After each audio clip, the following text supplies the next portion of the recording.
আমি আজকে একটা ভর্তা বানাচ্ছি, ইলিশ মাছের ভর্তা। তাকালেন ইলিশ মাছের ভর্তা, এখানে ইলিশ মাছ ভাজা আছে, শুকনা মরিচ আছে, রসুন ভাজা আছে, পেঁয়াজ আছে, ধনিয়া পাতা আছে। এটা অনেক মজার একটা ভর্তা।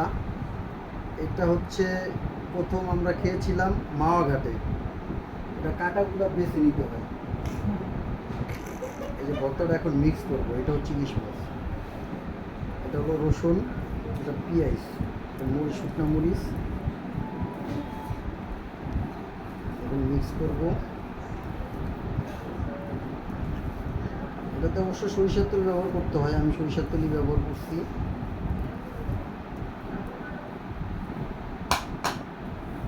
আরো তেল দেওয়া লাগবে। ভিডিও সময় থাক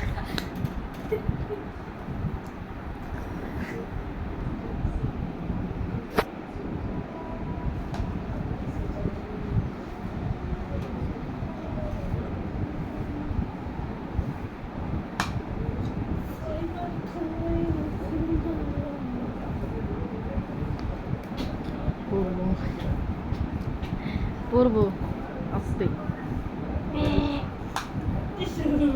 শেষ করবো। ফাইনালটা দেখেন।